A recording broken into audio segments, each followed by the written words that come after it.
Hello, I'm Sandra Gilman, Chairman of the American Theater Wing, with our board president, Doug Leeds. Welcome to today's program, where we will be exploring the American musical concert series, Encores. We'll be back later on to tell you more about the work of the American Theater Wing.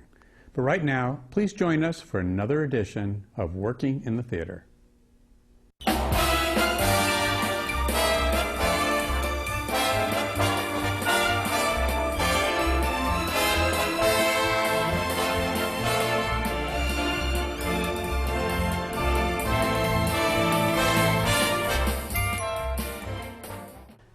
Since 1994, the New York City Center Encores series has celebrated a wide spectrum of works from the repertoire of the American musical theater.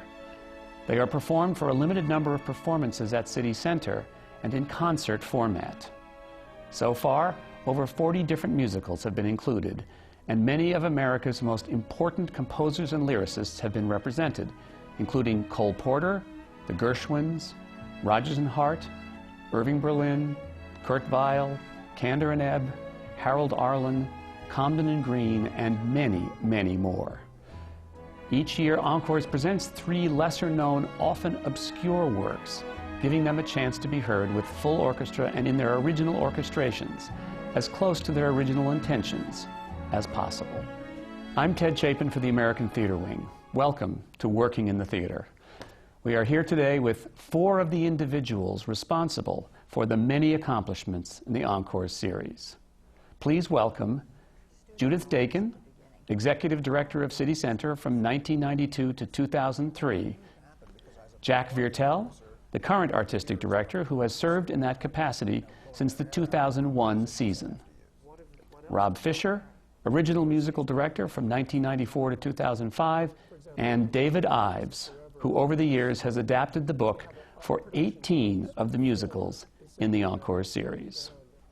So now, before we begin, full disclosure, I know all these people, and I have been involved in Encores as the chairman of the advisory committee since the very beginning. So with that full disclosure started, I want to start with Judith Daykin.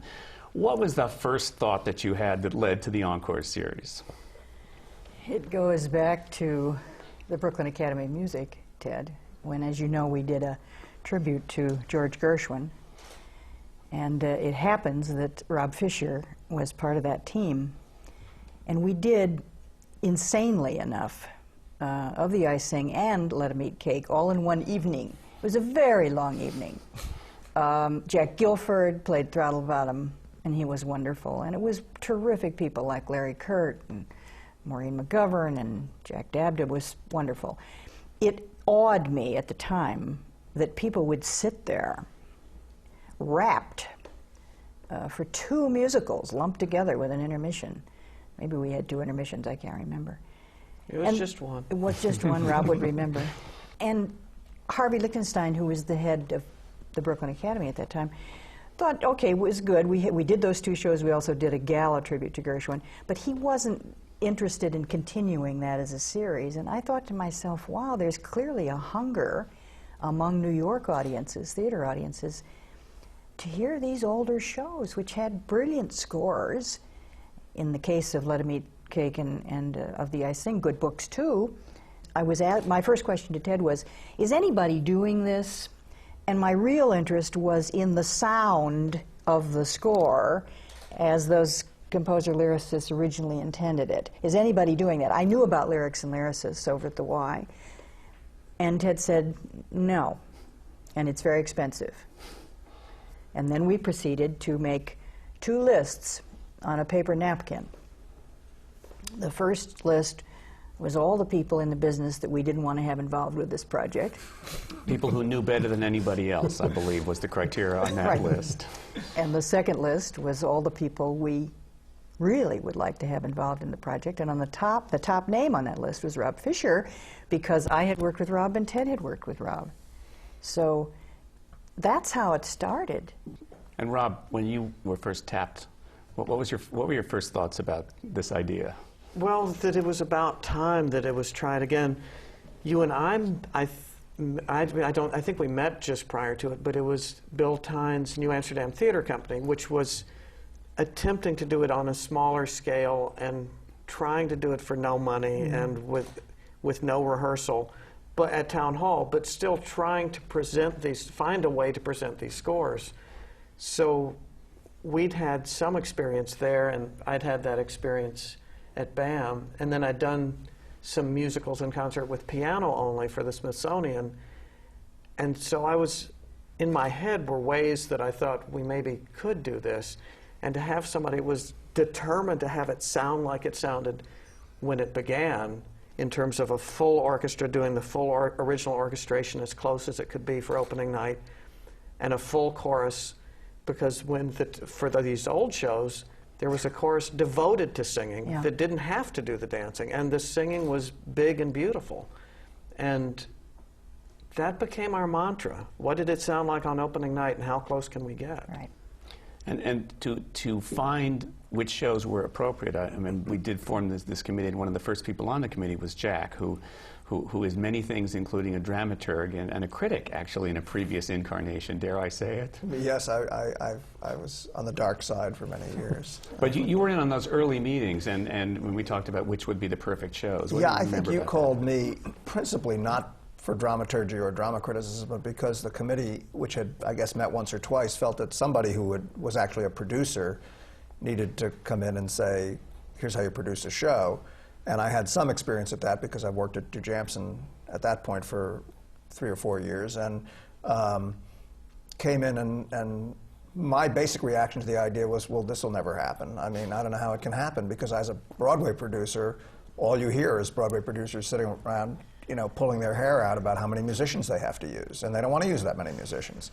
And can't we do it with, you know, some keyboards and some synths? And so the idea of actually flying in the face of that was terrifically appealing, but to me, completely unrealistic. And I didn't really quite believe it would happen, but I so loved, frankly, the possibility of actually sitting through one of these things that I couldn't, you know, avoid getting on board.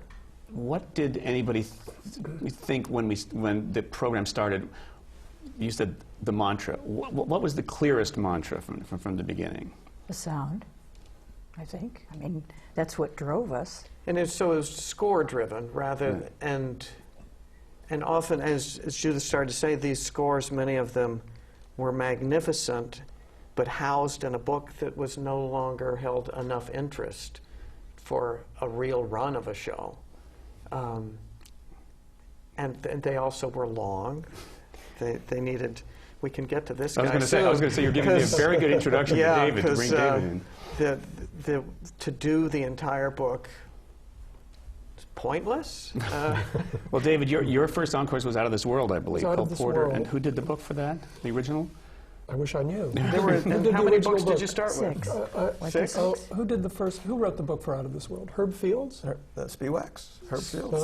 Somebody did the book. That tells you something about the role of the book writer in a Broadway musical. I have no idea who wrote it, and frankly, I don't care. But there were 6 different versions. No, there were not 6. Actually, Walter Bobby called me up and said, we're doing this thing called Encores at City Center. And we have a project to do, we want to do Out of This World, which was a Cole Porter musical, a failed Cole Porter musical from 1950 or 51. And he said, the problem is this. We have 3 versions of the script. We don't think any of them was the production script. One seemed to be a stage mid-rehearsal script. One seemed to have been written after the show happened. But in any case, there was no production script, as often happened, because these things were not kept. And so he said, would you be willing to take those 3 books and somehow find a way to make a usable script for Out of This World in a concert version, but also retaining a couple of songs that were cut out of town? Because George Abbott actually cut From This Moment On. From This Moment On in Boston. And so I had to find a way to include that. And so I have to say that I was almost completely ignorant about musicals at the time. I had seen probably 6 in my life, 2 of which were Sweeney Todd. And, and so I knew I was a babe in the woods. To me, it was just this wonderful opportunity to create a book. And so I went to see Call Me Madam to get a sense of what Encores did, which was absolutely delightful. And so I remember sitting down on a Sunday morning with the 3 scripts in front of me and starting to just have some fun with them, and that has been more or less what I've had to do with the older books especially. I mean, a book like, for example, On a Clear Day You Can See Forever, which we have a production script for, is simply a matter of editing down. But I think that I think of my job as sort of taking one of those sieves that one of those gold rush miners used, throwing the script in, shaking it a few times, and whatever's still there I type up.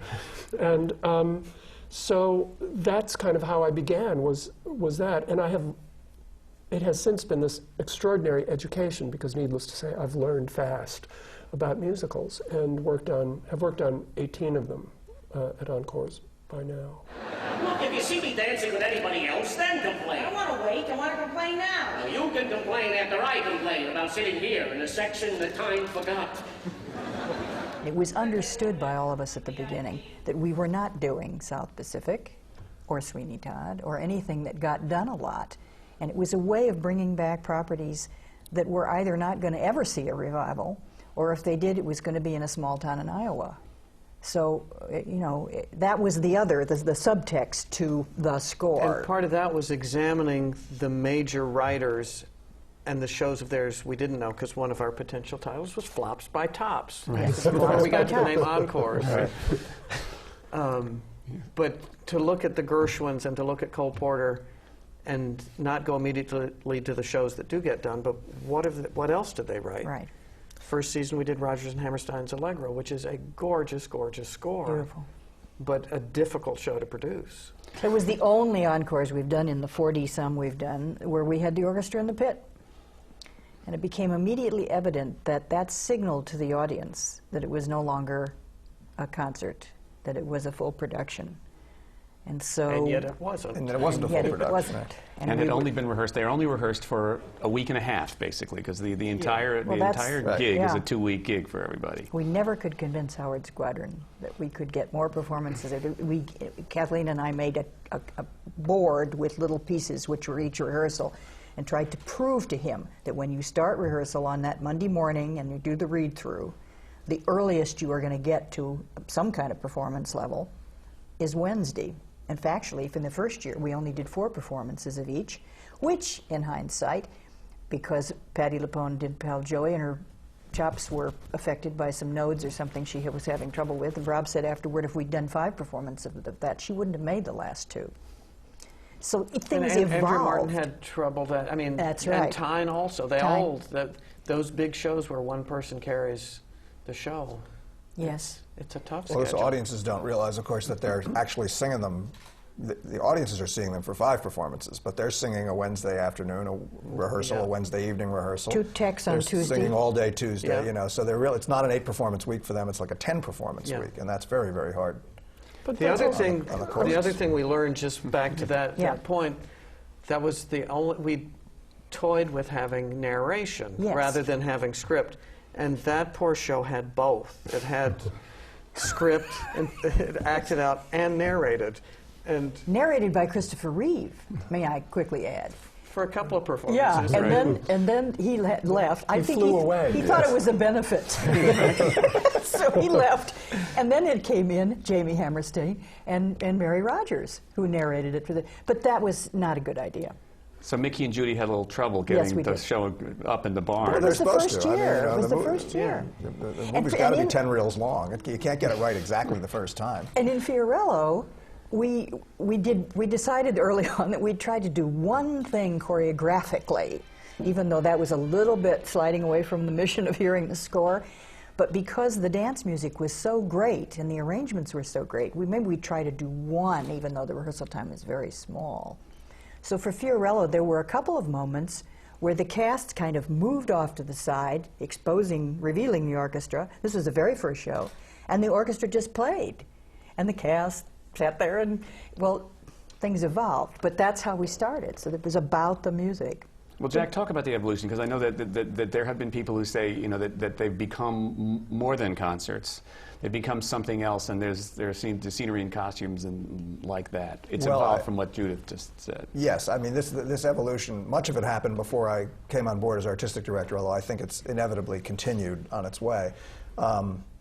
You know, Fiorillo was very much about the music, and I remember actually, with all of my cynicism about the whole process and whether it could ever get off the ground, vividly sitting in the auditorium, hearing the beginning of the overture of Fiorillo, and thinking, right after the first few chords, oh my Lord, where has this been? You know, I haven't heard something like this since Fiorillo. I mean, music just on Broadway just doesn't sound like this anymore, and that's sort of when I knew that it could work. But Fiorillo was very much a concert, I think.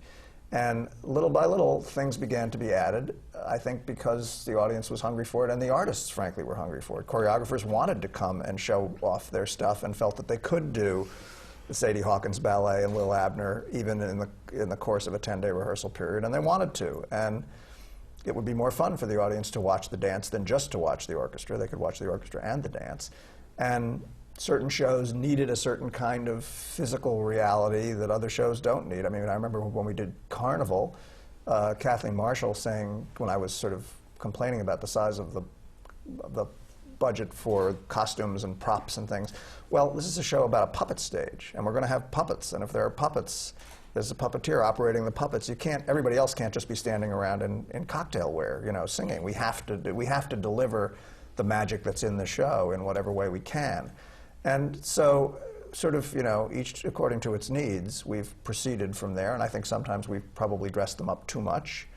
I can't actually think of any example where we dress them up too little. Usually when we've done little has been better. Once you, because the show needs that, and you add a certain amount for that show, when you get to the next show, you start there and add what that something show else needs. on top, yeah. And it does feel more artist-driven than audience-driven to me. But the audience is perfectly happy to see all that stuff. Yeah. But as in Out of This World, as I recall, the only costume was the gold leaf, the gold bay leaves that Peter Scolari wore as Mercury, and that was it. And the rest everybody else was in cocktail. Everybody else was in cocktail dress. Yeah. Right. So. We did have a swing for Andrea. That was the big. That was a That's big. right. She came in. She flew in over the audience. Yeah. So it's like one effect. One gesture. One gesture, yes. All the budget went to the swing. What does anybody feel if in this season there was a show done as bare bones as they were done in the first season? Do you mean would people accept that? Yes. If the score's good enough. That's a good answer. So I think that's possible. But it's true. It does have to be an overwhelming score at this point because people have come to expect. Expectations have changed. Yeah. Now, Rob, on the subject of scores, I know that there's been a lot written and a lot talked about the restoration of scores, the you know, where these scores come from and how much work has to go into preparing them. And I think that a lot of people just assume that when a show is done on Broadway, whether it's a success or not, that these scores exist somewhere beautifully, and you just open the drawer and pull them out and put them on the stands and hire an orchestra. Educate us. Well, that's how long is this program? In those glory days, 20s, 30s especially, and then somewhat in the 40s, but in the 20s and 30s, they were writing shows like somebody might write a TV show now and just do it, and they've moved on. And when the show would close, in those days, there weren't Xerox machines and ways to easily duplicate everything. So there was maybe one set of full scores an orchestrator had done, maybe a set, but usually just one.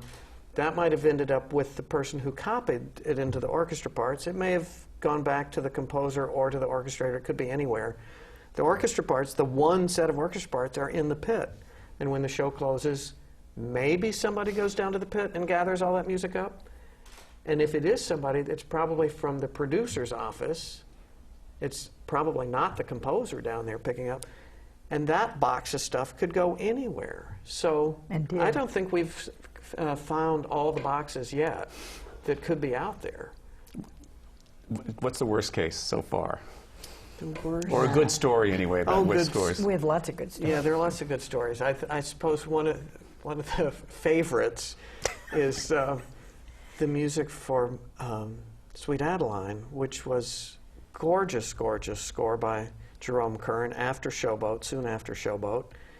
And it hadn't been produced since 1930, is it 30, I think, except for one production at the St. Louis Muni in the 30s where it's performed outdoors. And so the one set of parts that had been in the pit on Broadway made a trip to St. Louis in the 30s, and then we're back in a box buried at, I can't remember where they were buried at, maybe at Tams Whitmar.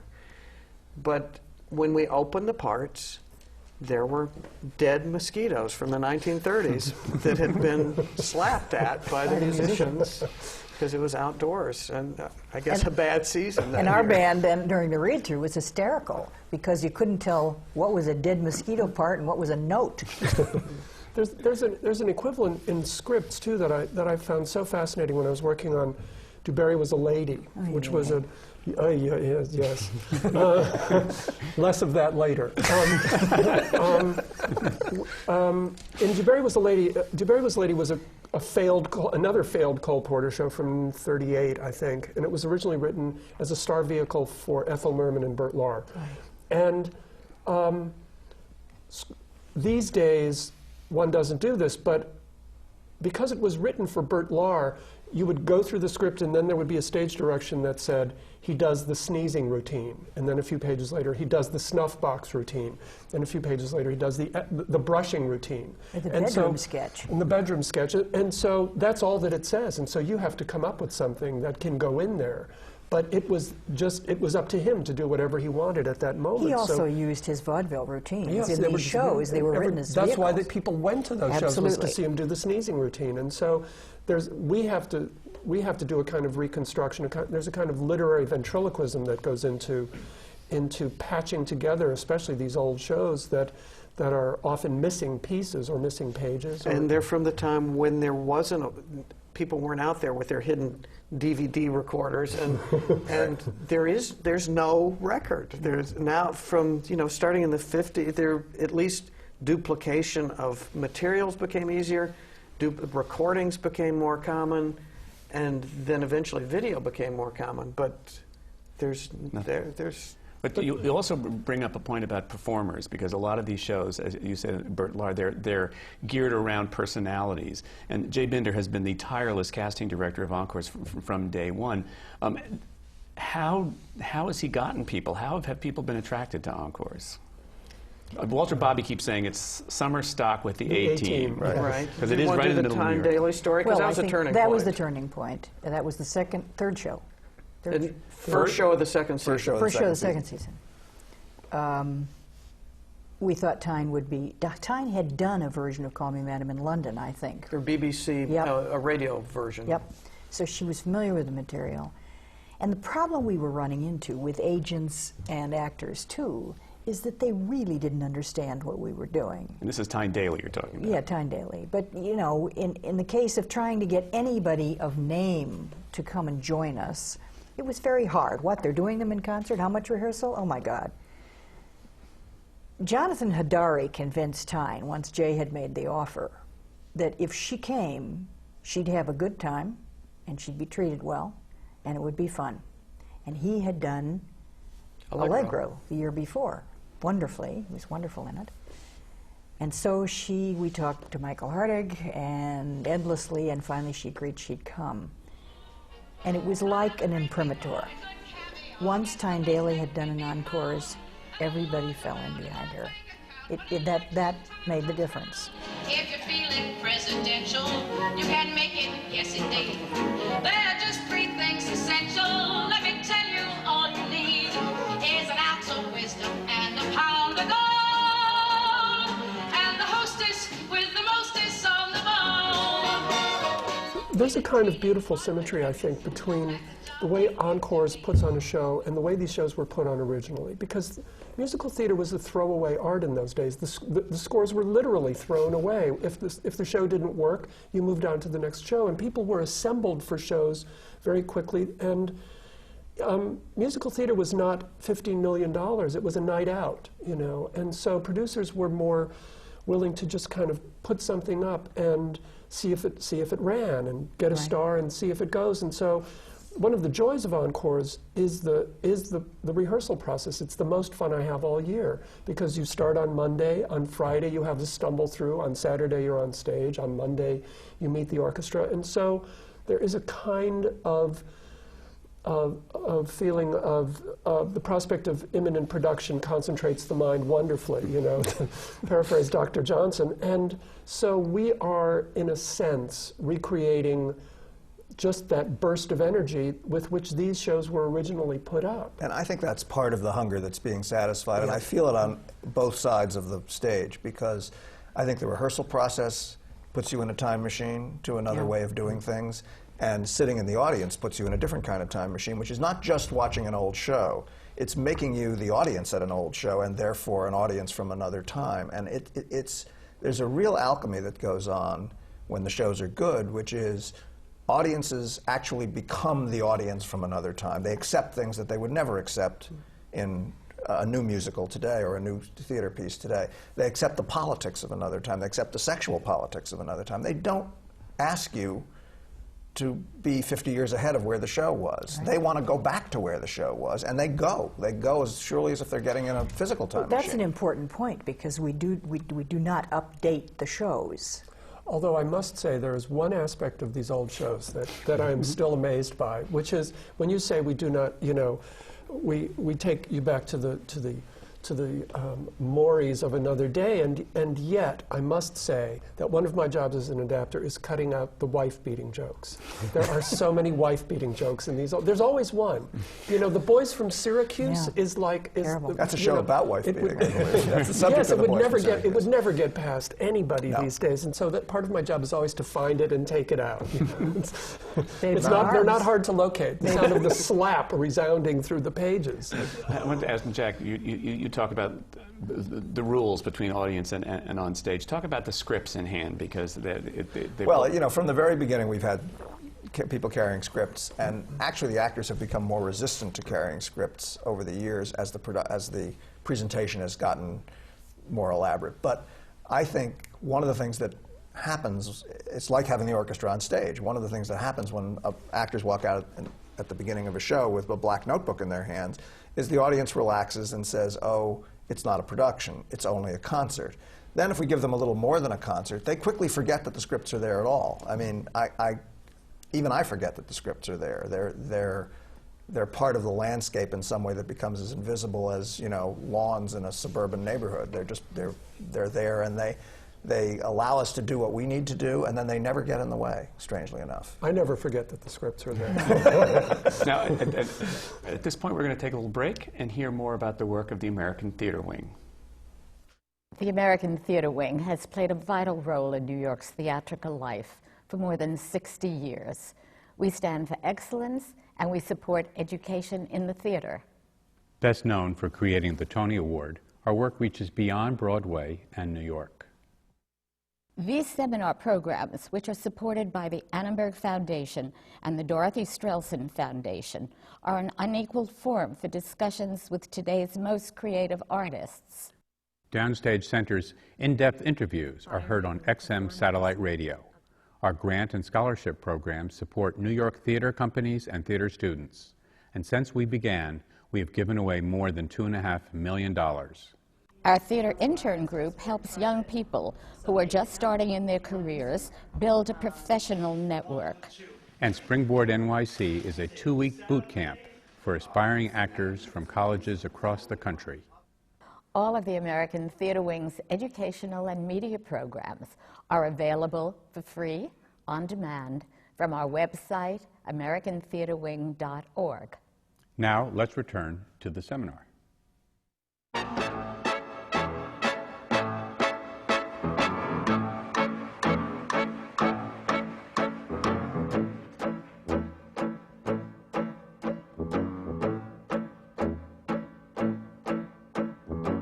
We're watching a clip from the musical Chicago, which began as part of the 1996 Encore season. Come on, babe, why don't we paint the town? And all that jazz, I'm gonna... It moved to Broadway that same year, won 6 Tony Awards, and went on to play in London, Argentina, Mexico, Australia, Sweden, among others, and inspired the 2002 feature film that won 6 Oscars. before we talk specifically about Chicago, I wanted to ask who chooses, we're talking about a lot of different shows, good and maybe not so good, but who chooses? Jack, as artistic director, is that your choice? Well, it's been a very kind of collective choice. Rob and I used to sit when he was the music director and occasionally play through a score, but also talk about scores, and he would go off and listen and come back, and we would figure out what to do little by little with the help of the advisory committee, which always meets in the spring after the last encore show. I remember one season Rob saying to me, "I think it's time to do a big old operetta." And I said to him very quickly, "Geez, I hate operetta." And he very cleverly said to me, "Which operettas do you hate?" Which completely diffused the argument, and I had to say to him, "You know, I've never actually seen an operetta." And so I started listening to them, and that's how we ended up doing The New Moon. But you know, it's been, everyone has a list, everyone has shows they want to do, and everyone has shows they want to see, and everyone has shows they don't particularly want to do or see. So we go back and forth, and the difficulty is not really picking shows. Picking shows is easy. There's lots and lots of shows we want to see. The difficulty is picking a season that has enough variety, whether the variety is in the eras in which the show was done or the type of show that it is, that sort of has something for everyone, that sort of is, celebrates. I always feel we need to celebrate at least one show that really almost never gets done. One of Rob's great questions always was, does this show need encores? And, but sometimes you have to protect that show by doing another show that the audience is going to be more eager to see, and you know, there are financial considerations. You do have to have people in the seats. And so it's a very complicated and incredibly inexact process. But sometime along, you know, around the end of the summer, we do have to say, well, these are the 3 shows we're doing, and there'll always be another year. I wanted to add a couple of things to that while I'm thinking of them. That the advisory committee is great for taking the temperature of which shows people are passionate about seeing or not. And then it's, with all 3 of the artistic directors that I worked with, it was a matter of finding the ones we were the most passionate about. And then in terms of restoration, my rule was we can have one that needs a gigantic restoration, one that needs sort of medium-ish pulling back together, and one that's pretty close to being playable right now today. Comes right out of a box and you can play it. So that's another thing when we're putting together a season, besides getting a spread so that there's diversity within the season, then some through connection between the season. And then my words always are, don't be doing it, artistic director, don't do a show you feel like you're supposed to do, because if you don't have the passion to see all 3 of them on stage, you're going to be not enough help next spring. Right.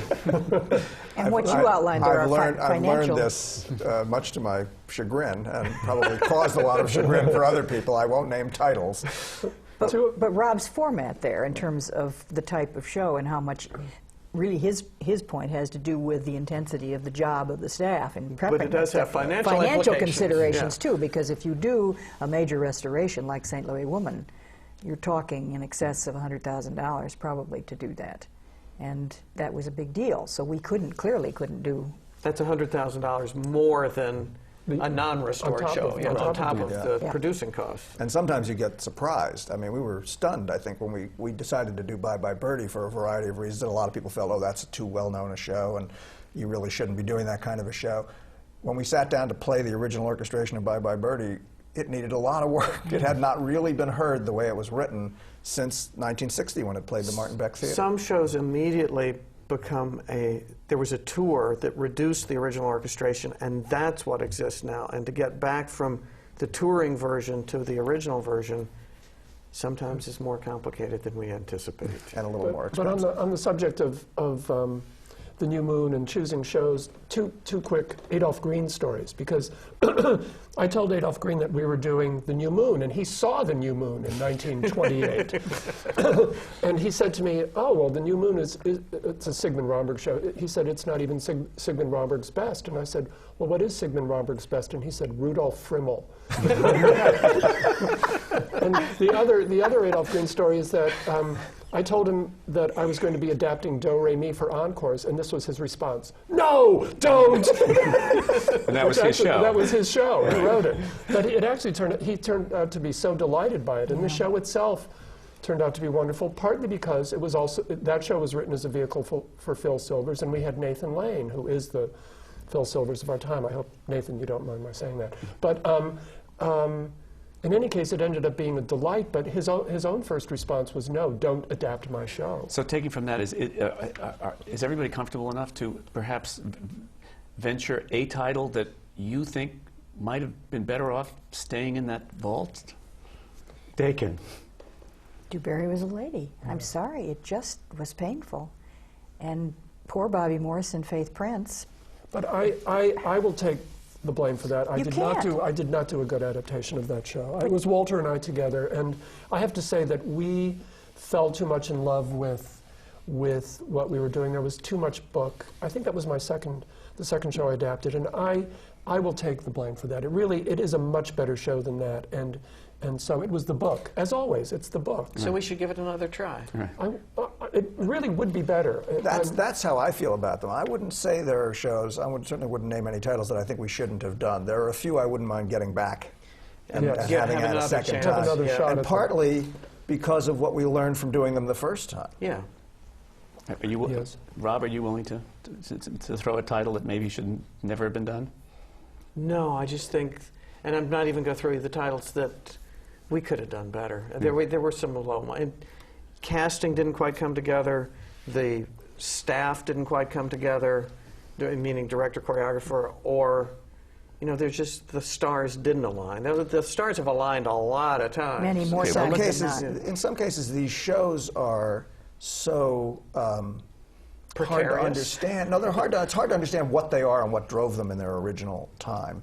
And it isn't until you do them sometimes that you actually look at them up on their feet and go, oh, we should have done this that way, not this way. We should have cast this way, not that way. Clearly, we started this section with a clip from Chicago. Clearly, there was something very right about Chicago. It was fair. Righter, perhaps, than anybody thought at the time? No, Walter always knew it was right, because he said when he got off the bus, when he came to New York, Chicago was playing. It seemed like, to me, when we first talked about it, that it was new. But it had been, 20-some years. And Walter said it's encores because it's like a vaudeville show. Each character comes forward in one, does their number.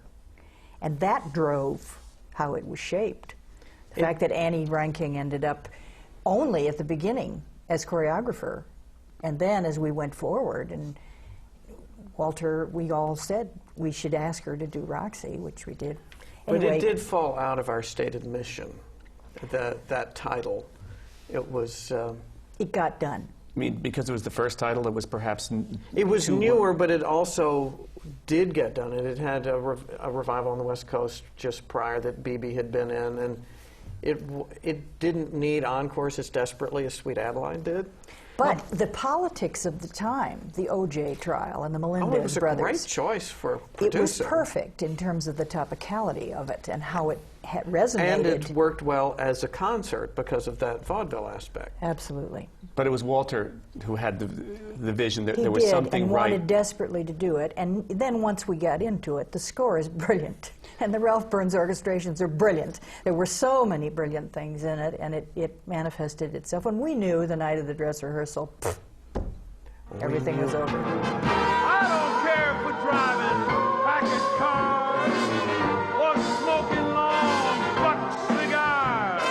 No, not me. All I care about is doing the Cayenne. I think the drive toward more production and more being a little fancier and knowing that Encores was now on Broadway and the potential to move something. People suspect that there's potential or that there's intention. I don't think we've never chosen a show thinking it was going to move. I never have anyway, and so far I've been right.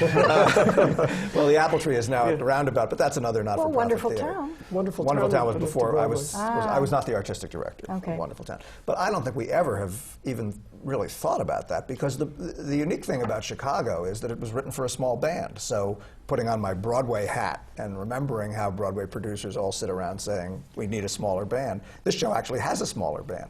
I don't think anything that we do with a 30-piece orchestra is likely to move in anything remotely like the condition that we do it in. But is it fair to say that if somebody were to walk into a production of Chicago in Australia or London or wherever, Barry Weissler, who is the producer who took it on, that what they would see on that stage is the essence of Encores? It's the essence of Encores. It's the gold frame. The set is pretty much, they have put their scripts down. And there's some more the dancing got finished, that got begun at Encores. But it's pretty close. And did you find, Judith, that it became any kind of a curse? Yeah. Other than we talked about the expectation of moves, but was there some now new expectation? I think the curse came as much with the artistic teams that came in, because there's always that golden thing out there that, you know, maybe if what I do is really terrific, it'll move. And so, I think things changed. And rights holders, the estates and rights holders, we've had issues before where they're worried that if they might then not get their first-class production because it either goes really well or really badly, and that there's so much attention now on Encores and what it presents, that there are new pressures for the people performing, the directors, the choreographers, and the rights holders about their little babies. If they think there's some kind of future for it, what's this exposure to Encores going to do? That's happened too. Is it fair to say that some of the more obscure titles have turned out to be the more exciting ones? I think of Pardon My English, for example, a Gershwin show which nobody knew, and is that a fair? That was a Rob. You know, it's great when someone champions these shows with great passion, and that was one of Rob's. Right. From the minute I walked in, was something he really, really wanted to do. And it was Pardon My English was a funny show because there was a book that was written prior to the songs being written. That was the only existing book. And the show went through horrible machinations out of town in its original tryout and closed very quickly. And apparently the show that opened on Broadway had very little to do with the book that existed. And we had no idea where the songs fit in because it was a book that was given to the Gershwins, excuse me, so that they could write the songs. So although the score had been preserved, we had no idea really what it meant. And so that became David's project. That was a book, that was a show where I must say there was a lot of mortar added between those bricks by me. And I had to make up the mortar as I went along. But it was such fun to work on. And I loved those shows. That's why I'd love to go back to do Barry, knowing what I know now. Because I think I would know how to do it. But not only Pardon My English, but actually the favorite encores that I've worked on was Strike Up the Band, in which I got a 150-page script, and nobody knew at what point in the process that script was. It may have been the first draft. Just as in Pardon My English, I was given a script that had no songs in it because it was the first draft of it, and so you could see where Herb Fields had written dialogue that Ira Gershwin took later and turned into the songs that ended up in the show. And so those shows, to me, are the real gold because nobody has seen them in decades. Strike Up the Band was a huge failure in 1927 or something, and so. And they did it again. So there were two. There were two. Because it's a satire. It was actually the show that caused George S. Kaufman to say satires what closes on Saturday night, and. He wrote a version of this satire about a war with Switzerland, and the version he wrote was about cheese, and then there was a second version that was about chocolate, and we did the cheese version because cheese is funnier than chocolate automatically. And so I was up to my ears in cheese, but it was one of the most joyful things I've ever done.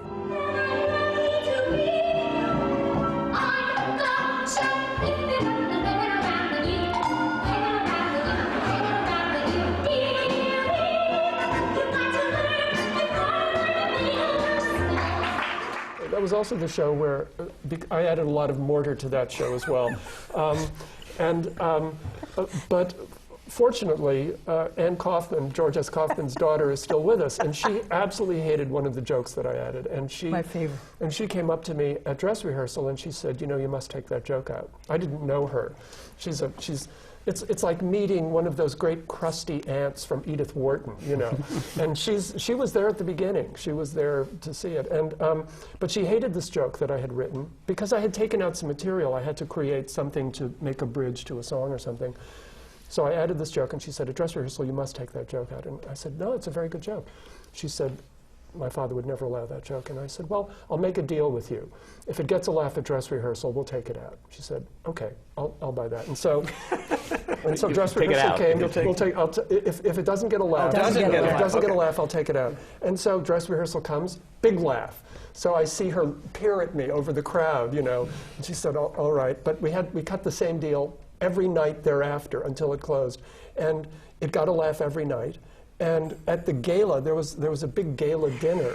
And there I was sitting with my wife and my mother at the table. The door opens, Ann Kaufman comes in on someone's arm. She sees me, throws up her chin, and gives me the finger. And so we've been great friends ever since.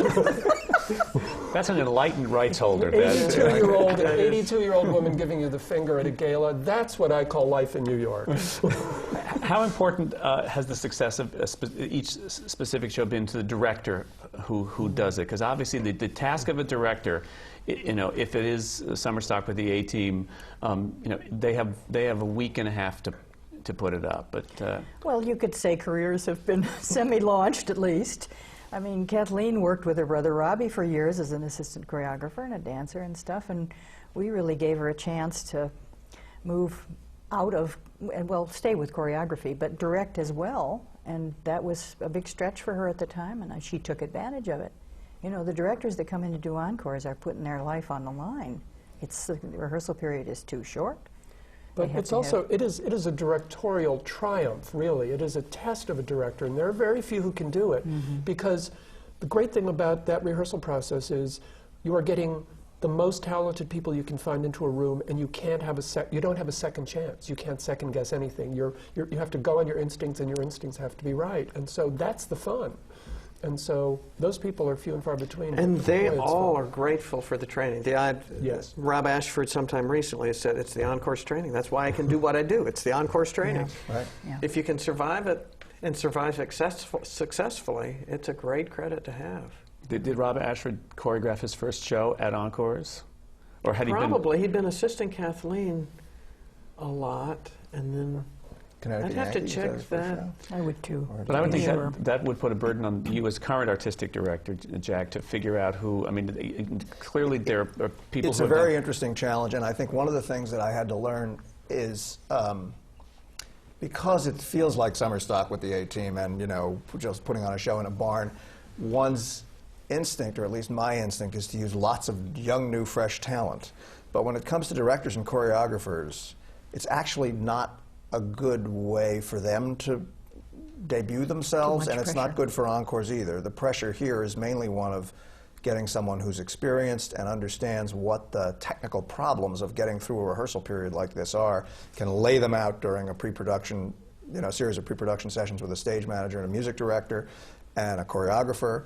And you have to be ready to teach the show on Monday morning. You can't do what you do on Broadway, which is to build a moment, look at it 3 or 4 different ways, play with it, come back to it the next day. We do everything once. Whatever we stage on Monday, we don't even look at again usually until Friday. So experience is hugely important, and particularly in addition to talent and gifts and imagination, just organizational experience. Yeah, really. I saw that. It's a very simple thing, but I saw a great example of that once when we did a show which will remain nameless, not my favorite show, but a director was hired who had never done an encores before, and I had done a bunch of them at that point, and it was a young director, very ambitious director, and he decided that he was not going to read through the script on Monday morning. He said, we don't need to read through the script, and that's the first thing we do, is on Monday, everybody sits down and we just read through, whether we sing or not. We sometimes skip the songs, but that's the only time you get until Friday to know what the shape of the show is, and whether there are jokes that need to be cut, or lines or scenes that need to be trimmed. And just not doing that was a fatal mistake, because nobody had heard the show. So he was going in and rehearsing scenes, but nobody knew where it fell or what the show felt like. And so it's little things like that, but you need to know that. He didn't believe me, and the show went wrong. Have shows ever been chosen for performers? You mentioned Nathan Lane and Do Re Mi. Which came first? Or I don't know how that I wasn't in on those discussions. I've done it once, which was Kristen Chenoweth and the Apple Tree. I basically said to Jay Bender, if Kristen Chenoweth wants to do the Apple Tree, let's do the Apple Tree. If she doesn't, let's do some other show. And she wanted it within 24 actually, hours. it was Jamie she said Hammerstein, who was an early member of the advisory committee. I remember saying that don't lose sight of saying to a performer, is there a show that you've always hankered to? I haven't had success doing that, but I have, in this one case, had success saying, I think this show is a vehicle for that kind of star. It's crazy to do it without that kind of star. You'd be better off doing some other show. Well, we had talked for years about doing Can-Can, and always thinking Patty. Oh, and that's another always example, Patty. Jay said to me one summer, if we can get Patti LuPone to do Can-Can, we should do Can-Can. Yeah. Yeah, of course. I remember going back to Betty and Adolph. I have to say, Ted, that, you know, for me, this was such a dream of mine to be able to do this. And I remember going to the first orchestra rehearsal with the cast of Fiorello and thinking to myself, my God, we're spending all this money just so I can hear this. I mean, I felt terrible about it, but I was loving every minute of it.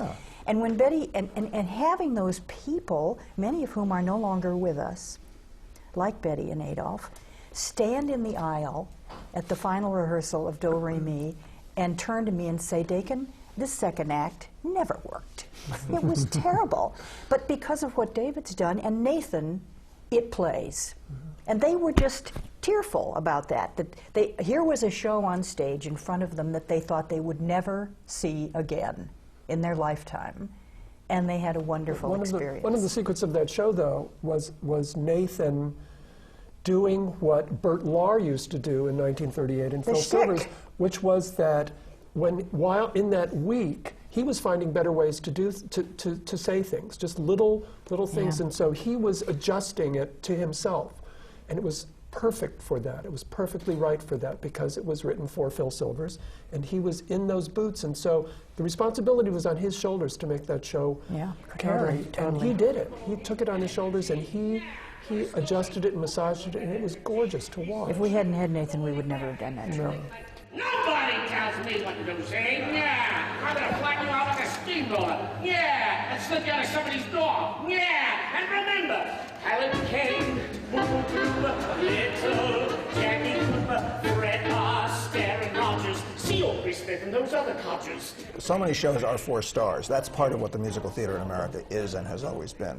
And you must recognize when you got one of those and make sure you don't do it without a star. We've sometimes made that mistake. But is Do Re Mi the kind of show about which one could say it was unique, it uniquely benefited from being cut down and done in encores? Yes, there's no doubt about that, because it really was not a good book at all, and that's why Adolph said, don't do it, you know. Look at how many of them turned out now. Chicago, that's Chicago. The cut-down version of Chicago is Chicago. Promises, Promises. Doc Simon came back and did his own adaptation of it, and he cut all. He said, "Why did I overwrite this?" So, you know, it's been a revelation, I think. Because a lot of what we forget is that musicals were 3 hours long in those days. They were attention spans were different. Huge. But I think one of the things we've done well, and largely a credit to David, is we've cut them.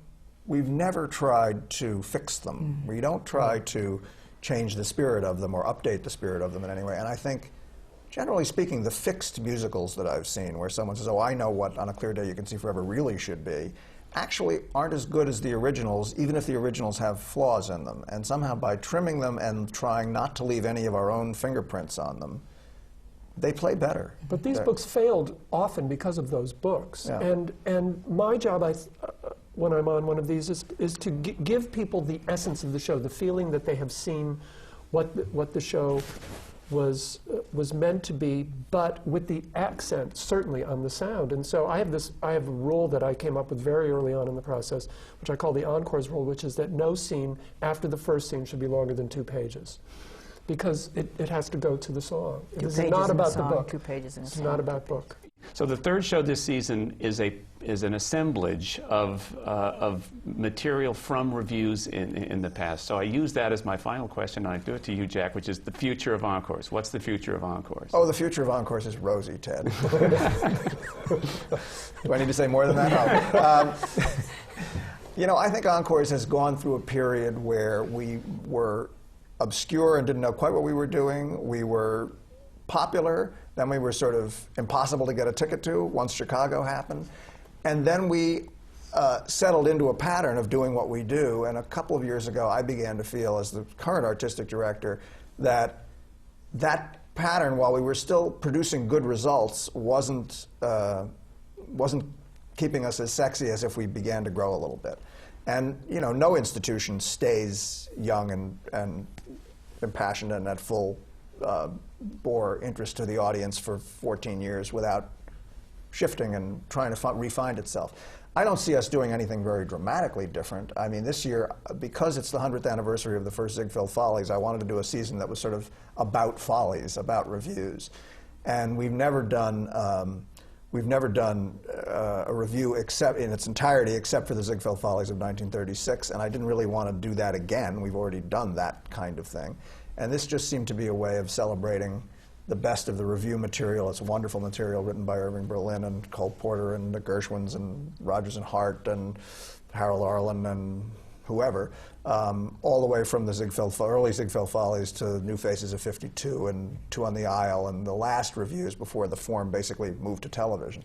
I don't think that we're going to keep inventing shows. If another idea like that came up, if this one works as well as I hope and think it's going to work, we wouldn't be afraid to do it. But I suspect we're going to use this as kind of a way of reviving ourselves and then, you know, move on to whatever is next.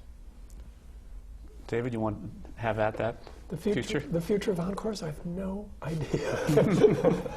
It includes a lot of David Ives, I'll tell you that. Oh, good. And this is as much Rob Fisher as I can get my hands on. Rob is the person to ask. Wow. I do think it needs a shaking, and this might be the shaking it needs, because there's so much momentum in that evolution toward more production, more doing shows, and it's not driven by a single person. It is a momentum of its own. And if there's something that can at least jar that momentum so it's not ruling the joint. But I think, you know, 3 shows a season, 3 shows that have some interest and don't get done, I think there's still a hunger. The hunger may be slightly different than the hunger was in 1994. Maybe because lots of people are doing a one-off concert version of a musical as a benefit. Mm-hmm. There's several every year. Some of those are titles we might have done. Some of them are turning into movies.